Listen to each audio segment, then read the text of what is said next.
Hello students, I am Manoj Sonkar. स्वागत है आप सभी लोगों का सुपर कोचिंग टेक्स्ट बुक के इस प्लेटफॉर्म पर। आज मैं आप लोगों के साथ डिस्कस करने वाला हूं क्योंकि एग्जाम को बहुत कम दिन रह गए हैं, है ना। तो आप लोगों को चाहिए कि भाई वो टॉपिक तो हम मिस करें ही ना जिससे सवाल आने वाले हैं। तो ऐसे टॉपिक्स जो 100% आने ही आने वाले हैं, जहां से 80% पेपर बनेगा, वो टॉपिक्स मैं आप लोगों को यहाँ पर बताने वाला हूं। यानी हम लोग सिलेबस खोलेंगे और सिलेबस में मैं आप लोगों को बोलूंगा कि ये चीजें कर लीजिए, और फिर उसके बाद जो है वो आपका रिवीजन जो है वो थोड़ा आसान हो जाएगा। ठीक। अब इसका मतलब ये नहीं है कि भाई यही टॉपिक करने होते हैं, ऐसा नहीं है। लेकिन हाँ, ये जो कुछ इंपॉर्टेंट टॉपिक मैं बता रहा हूं वो अगर आप कर लेंगे तो आपका काम थोड़ा सा आसान हो जाएगा। ठीक है।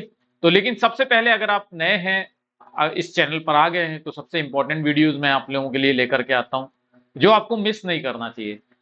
तो वो आपसे मिस कब नहीं होंगी? तो दो चीजें आपको करनी होंगी जब वो आप वीडियोस आपसे मिस नहीं होंगी। सबसे पहला तो सब्सक्राइब कर लीजिए, और दूसरा ग्रुप ज्वाइन कर लीजिए। जब आप ग्रुप का हिस्सा बन जाते हैं, जैसे आप टेलीग्राम चलाते हैं तो टेलीग्राम आप ये क्यूआर कोड स्कैन कर लेते हैं। और अगर टेलीग्राम नहीं चलाते हैं, मान लीजिए व्हाट्सएप चलाते हैं, तो ये ऊपर मैंने अपना व्हाट्सएप नंबर भी दे रखा है। इस पर मुझे अपना नाम और प्लेस भेज देंगे तो मैं आपको ग्रुप ज्वाइन करा देता हूँ। ठीक है। चलिए स्टार्ट करते हैं हम लोग। सबसे पहले मैं आ जाता हूं स्क्रीन पर। सिलेबस, डायरेक्टली सिलेबस पर आएंगे हम। ठीक। और मैं समझता हूं कि आप लोगों को सिलेबस एकदम क्लियर नजर आने लग गया होगा। ठीक है, आने लग गया। एनटीए ने जो सिलेबस दिया है बस उसी सिलेबस को हम लोग डिस्कस करेंगे। अब एक बात याद रखिएगा कि यूनिट 1 जो है उसमें कोई स्कोप नहीं होता है कोई चीज छोड़ने का। तो यूनिट 1 जो है वो आप पूरा कवर करेंगे। ठीक। और इसमें कोई कॉम्प्रोमाइज आपको नहीं करना है, याद रखिएगा। ठीक। बाकी के यूनिट में जो कॉम्प्रोमाइजेस होंगे वो मैं आप लोगों को बता दूंगा, लेकिन इसमें फिलहाल तो कोई कॉम्प्रोमाइज नहीं करना है। पूरा का पूरा सब कुछ अच्छी तरह से कवर करना है, पढ़ करके जाना है। ठीक। पूरी यूनिट, पूरे 26 थिंकर जो है वो आपको अच्छी तरह से कवर करने हैं, फिर चाहे वो हिंदी में हो चाहे वो इंग्लिश में हो, दोनों स्टूडेंट्स के लिए ये पूरा अच्छी तरह से कवर करना है। अब यूनिट 2 आ जाते हैं। तो यूनिट 2 में इंपॉर्टेंट जो चीजें हैं, देखिए वैसे तो आपको सारा कुछ कवर कर लेना चाहिए क्योंकि यूनिट 2 भी यूनिट पेपर 1 में भी पूछता है, पेपर 2 में भी पूछता है, दोनों के लिए बहुत इंपॉर्टेंट है।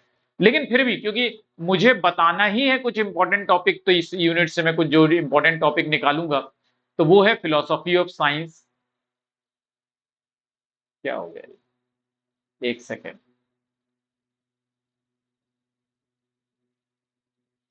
ठीक है, फिलोसॉफी ऑफ साइंस इस बार ये इंपॉर्टेंट रहने की संभावना है। हार्मेनिक ट्रेडिशन इंपॉर्टेंट रहेगा, एथिक्स एंड पॉलिटिक्स इंपॉर्टेंट रहेगा। ठीक। ये तीन टॉपिक बहुत इंपॉर्टेंट रहने वाले हैं। ठीक है। Reading social science, data and document से सवाल आ सकता है, एग्जाम्पल दे सकता है और पूछ सकता है कि ये डेटा का है, कौन से वाला डेटा है या कौन सा वाला डॉक्यूमेंट है। इंडक्शन डिडक्शन थ्योरी तो 100% इस पर सवाल आता है ना। फैक्ट कॉन्सेप्ट थ्योरी पर आएगा सवाल। हाइपोथेसिस पर सवाल 100% आएगा। ठीक। क्वालिटेटिव क्वांटिटेटिव मेथड आपको पूरा ही सॉल्व करना है, इसमें कुछ नहीं छोड़ना है। ठीक है, रिवीजन कर लीजिएगा, और टेक्निक्स भी आपको पूरी कवर करनी है, खास तौर से सैंपलिंग। ठीक। क्वेश्चन और शेड्यूल होता क्या है वो मैं आपको ऑलरेडी बहुत अच्छी तरह से बता चुका हूं। Observation, interview, case study. ठीक। और इतना कर लीजिए। ठीक है। तो हिंदी में आ जाते हैं। हिंदी में भी पेपर 1 जो है पूरा करना है, उसमें कोई आपको कॉम्प्रोमाइज नहीं करना है। ठीक। यहाँ पे आप विज्ञान का दर्शन कर सकते हैं। ठीक है। व्याख्यात्मक परंपराएं।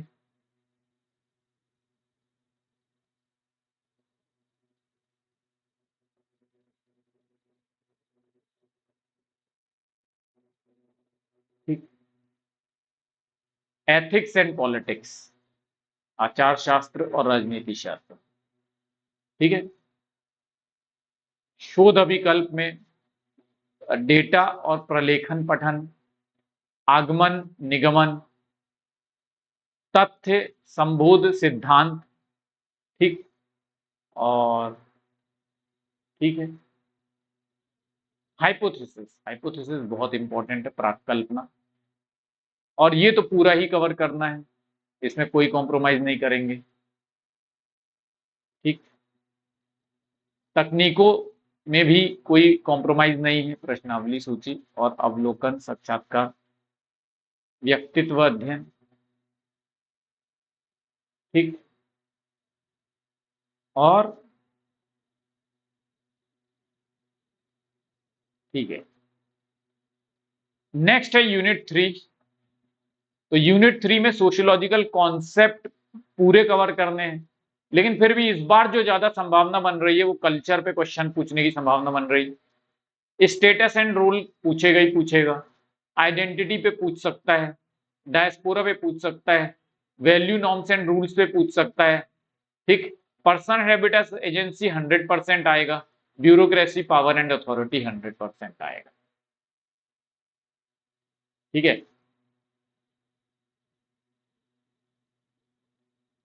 चलिए, तो संस्कृति, नेटवर्क, प्रस्थिति, भूमिका, है ना, ये 100% वाली चीजें हैं। पहचान, प्रवासी, मूल्य, मानदंड, नियम, पर्सनहुड, हैबिटस, एजेंसी, ठीक। फिर उसके बाद ब्यूरोक्रेसी, सत्ता, प्राधिकार, ठीक है। तो ये यहां से सवाल आएंगे ही आएंगे। फिर आते हैं सोशल इंस्टीट्यूशन। सोशल इंस्टीट्यूशन में तो मैरिज, फैमिली, किनशिप तो यूनिट 8 में भी आप तैयार करते हैं, तो वो 100% आना ही है, ठीक। यहां पर आप रिलीजन पर ध्यान दीजिए बहुत, ठीक है। रिलीजन, लॉ एंड कस्टम, ये दो टॉपिक बहुत इंपॉर्टेंट रहेंगे इस बार। रिलीजन और कानून और रीति रिवाज, ये दोनों बहुत इंपॉर्टेंट है, ठीक, सवाल बनेगा इनसे। फिर उसके बाद सोशल स्ट्रेटिफिकेशन में आ जाए तो ये बहुत इंपॉर्टेंट टॉपिक है, ठीक। तीनों चारों बहुत इंपॉर्टेंट टॉपिक। इवोल्यूशन भी, ठीक है। तो ये हमेशा इंपॉर्टेंट रहे हैं, इस बार भी इंपॉर्टेंट रहेंगे, कुछ नहीं छोड़ सकते इसमें,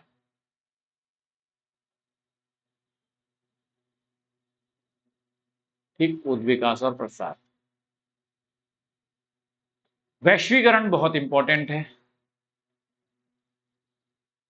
ग्लोबलाइजेशन। अब आते हैं यूनिट 4 पे। तो यूनिट 4 में एग्रेरियन सोशल स्ट्रक्चर और इमर्जिंग क्लास रिलेशन, ठीक, ये बहुत इंपॉर्टेंट टॉपिक है। कृषक, सामाजिक संरचना और उभरते वर्ग संबंध बहुत इंपॉर्टेंट रहेगा। लैंड ओनरशिप इंपॉर्टेंट रहेगा, लैंड टेनर सिस्टम जो मैंने आप लोगों को कराया है, ठीक। डीपीजेंटाइजेशन और माइग्रेशन, वेरी इंपॉर्टेंट टॉपिक, ठीक। भू स्वामित्व, कृषक संबंध, कृषक अर्थव्यवस्था का ह्रास, विकृषीकरण, प्रवासन, बहुत इंपॉर्टेंट। कृषक असंतोष और खेतीहारी आंदोलन, ठीक है, ये बहुत बहुत बहुत इंपॉर्टेंट है इस बार के लिए, ठीक। वायलेंस देख लीजिएगा, वायलेंस पे इस बार सवाल आएगा, ठीक। बहुत मतलब आज तक वायलेंस पे सवाल नहीं आया है, ठीक है। तो ये टॉपिक तो बहुत इंपॉर्टेंट है। नेबरहुड, इस्लाम, ethnic enclave, middle class, gated communities, और ये violence, urban movement and urban movement, urban social movement किसने कहा है, ये आ सकता है, ठीक। नगरवाद, नगरीयता, नगरीकरण, कस्बे, शहर, महानगर, पड़ोस, गंदी बस्तियां, निर्याती अंता क्षेत्र, मध्यम वर्ग, गेटेड समुदाय, नगरीय आंदोलन और हिंसा। तो ये वो टॉपिक है जो बहुत इंपॉर्टेंट, ठीक। ट्राइब, नेशन, स्टेट, बॉर्डर, ये इंपॉर्टेंट टॉपिक है। गवर्नेंस एंड डेवलपमेंट बहुत इंपॉर्टेंट टॉपिक है। पॉलिटिकल कल्चर बहुत बहुत इंपॉर्टेंट है। ग्रास रूट डेमोक्रेसी बहुत इंपॉर्टेंट है। Gender and development very important. Corruption पे सवाल आ सकता है, ठीक। तो जनजाति, राष्ट्रीय सरहद, ब्यूरोक्रेसी तो वैसे भी हम बता चुके हैं आपको कि इंपॉर्टेंट है पहले में। गवर्नेंस, अभिशासन और विकास इंपॉर्टेंट है, ठीक। राजनीतिक संस्कृति बहुत इंपॉर्टेंट है, तृणमूल प्रजातंत्र इंपॉर्टेंट है, विधि और समाज इंपॉर्टेंट है, लिंग और विकास बहुत इंपॉर्टेंट है, ठीक। भ्रष्टाचार, अंतरराष्ट्रीय विकास संगठन की भूमिका उतना इंपॉर्टेंट नहीं है इस बार, ठीक है, तो मैं इसको थोड़ा डिलीट कर दे रहा हूं, लेकिन कर लीजिएगा अगर कर सकते हैं। पॉलिटिकल फैक्शन बहुत इंपॉर्टेंट है, प्रेशर ग्रुप बहुत इंपॉर्टेंट, दबाव समूह,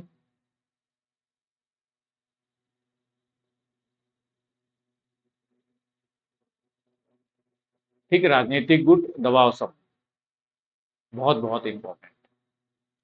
मूवमेंट वेरी इंपॉर्टेंट, सारे तरह के मूवमेंट जो हैं वो बहुत इंपॉर्टेंट है, जितने भी आंदोलन हैं सब इंपॉर्टेंट है। सिविल सोसाइटी और नागरिकता इंपॉर्टेंट टॉपिक है, गैर सरकारी संगठन इंपॉर्टेंट है, civil society and citizen, NGO, reservation and politics, ये सारे टॉपिक्स बहुत इंपॉर्टेंट रहे। आरक्षण और राजनीति।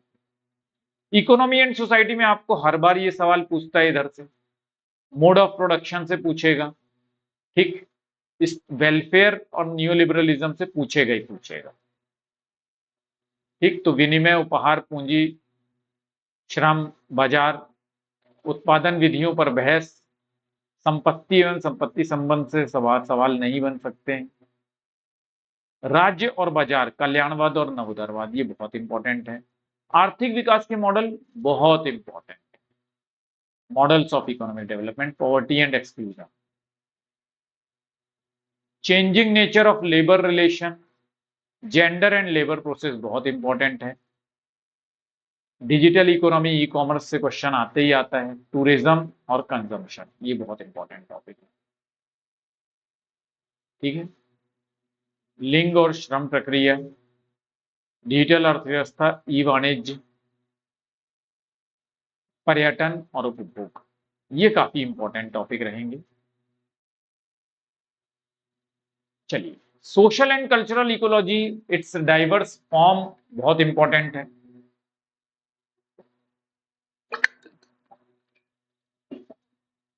ठीक।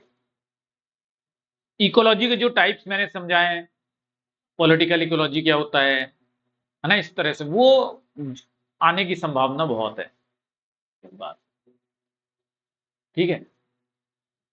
फिर उसके बाद technological change, agriculture, biodiversity, indigenous knowledge system, gender and environment बहुत इंपॉर्टेंट है। फॉरेस्ट पॉलिसीज बहुत इंपॉर्टेंट है, ठीक। Water and social exclusion very very important. Disaster, जो वर्ल्ड में डिजास्टर जो है, वर्ल्ड के मैन मेड डिजास्टर, वो बहुत इंपॉर्टेंट रहेगा। इन्वायरमेंटल मूवमेंट बहुत इंपॉर्टेंट रहेगा, और international policies related to climate change. तो प्रौद्योगिकी परिवर्तन, कृषि, जैव, देशीय ज्ञान, लिंग और पर्यावरण, ठीक है। वन नीतियां जो हैं वो इंपॉर्टेंट रहेंगी इस बार, ठीक। जल और सामाजिक उपवर्जन, आपदा, आपदा जो विश्व के बहुत बड़े बड़े आपदाएं हैं वो इंपॉर्टेंट रहेंगे, ठीक। जलवायु परिवर्तन से रिलेटेड अंतरराष्ट्रीय नीतियां, पर्यावरण संबंधी आंदोलन, ये बहुत इंपॉर्टेंट रहने वाले हैं। फैमिली मैरिज किनशिप में तो लगभग सारा कुछ ही कहीं से भी सवाल आ जाता है। Gender relation, power dynamics, inheritance succession authority, gender sexuality, इसमें कुछ छोड़ा नहीं जा सकता यार, ये पूरा का पूरा टॉपिक जो है ना आपको पढ़ना ही पड़ता है, ठीक। सारा मतलब अभी के हिसाब से है, तो वो ऐसा हो नहीं सकता कि आप बिल्कुल सेग्रीगेट कर सके। तो यूनिट 8 जो है वो आपका पूरा इंपॉर्टेंट रहेगा, ठीक है। यूनिट 8 में कुछ छोड़ने लायक हैं, देखिए सब एक दूसरे से कनेक्टेड टॉपिक हैं, एक कवर कर लेते हैं सारा कवर हो जाता है, छोड़ना क्या है, कुछ नहीं छोड़ना है, ठीक। सारा का सारा इंपॉर्टेंट है यूनिट 8, और यूनिट 8 से बल्कि मैंने कहा है कि इस बार थोड़े ज्यादा क्वेश्चंस बने। फिर आता है विज्ञान और प्रौद्योगिकी, यानी साइंस और टेक्नोलॉजी, ये बहुत इंपॉर्टेंट है, ठीक है।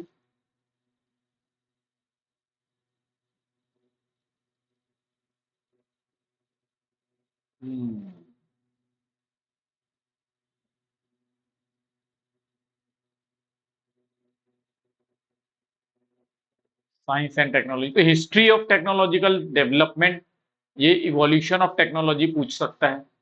ठीक, changing notion of time and space, हर बार ये क्वेश्चन आते ही आते हैं। ठीक है, तो प्रौद्योगिकी का विकास, समय स्थान की बदलती धारणाएं, ये इंपॉर्टेंट रहेगा। वर्चुअल कम्युनिटी बहुत इंपॉर्टेंट रहेगा। ठीक, क्रोनोलॉजी पूछ सकता है मीडिया की। ठीक है, ई गवर्नेंस सर्विलेंस सोसाइटी छोड़ ही नहीं सकते। ठीक, ये अभिशासन नागरिक समाज। फिर इसके बाद फूड एंड टेक्नोलॉजी बहुत इंपॉर्टेंट रहेगा, साइबर क्राइम से 100% सवाल है। खाद्य और प्रौद्योगिकी और साइबर अपराध बहुत इंपॉर्टेंट है, आएंगे ही। साइन एंड सिंबल से क्वेश्चन इस बार 100% देखने के लिए मिलेगा, संकेत और प्रतीक। ठीक, चेंजिंग मटेरियल, मॉरल इकोनॉमी से सवाल आएंगे, education, formal informal, religious organisation, commodification, communalism, secularism. ठीक, तो यहां से सवाल देखने के लिए मिलेंगे। नैतिक अर्थव्यवस्था, शिक्षा, धार्मिक संगठन, धर्मनिष्ठता, धार्मिक अनुष्ठान का वस्तुकरण, वस्तुकरण इस बार बहुत इंपॉर्टेंट है, सांप्रदायिकता और धर्मनिरपेक्षता। ठीक,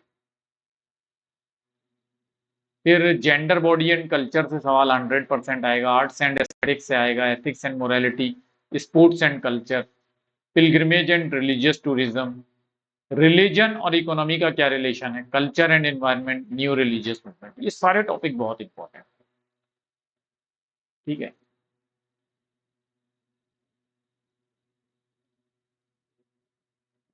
खेलकूद और संस्कृति, तीर्थाटन, धार्मिक पर्यटन, धर्म और अर्थव्यवस्था। ठीक है, तो ये जो है ना, और नूतन धर्म, न्यू रिलीजियस मूवमेंट, ये ठीक, ये सारे टॉपिक जो हैं ये बहुत इंपॉर्टेंट। तो जो जो टॉपिक छोड़ सकते हैं वो टॉपिक मैंने आप लोगों को यहां पर बता दिया है, डिस्कस कर रहे हैं। ठीक, तो अगर आप चाहें तो छोड़ सकते हैं उन टॉपिक्स को अभी रिवाइज करना, क्योंकि अब बहुत कम दिन बचा हुआ है। तो ये सोच समझ के चलिए कि यार क्या हम कर सकते हैं जहां से ज्यादा स्कोर हो जाए। तो ये जो समय रहता है उसमें जितना ज्यादा स्कोर कर सकते हैं, जितना ज्यादा आप अपने ऊपर ध्यान दे सकते हैं, बार बार रिवीजन कर सकते हैं जिन चीजों का, मैराथन कर सकते हैं। क्वेश्चन जब कर रहे हैं तो उसमें जो इंपॉर्टेंट टॉपिक्स होते हैं उसके क्वेश्चन नहीं बन रहे हैं तो वो टॉपिक पूरा अच्छी तरह से देख लो। ठीक, जितना पढ़ो सॉलिड पढ़ो, फैलाओ मत ऐसे चारों तरफ। यही कीवर्ड होते हैं, यही की होता है सक्सेस के लिए, यही की होता है जेआरएफ के लिए। जितना ज्यादा आप फैलाते रहोगे ना उतना ही ज्यादा आपका ही नुकसान है। ठीक है, तो मैं समझता हूं कि अब आप लोगों को अच्छी तरह से समझ में आ गया होगा कि क्या पढ़ना है और क्या नहीं पढ़ना है। ठीक है, चलिए, thank you very much, all the best, bye bye.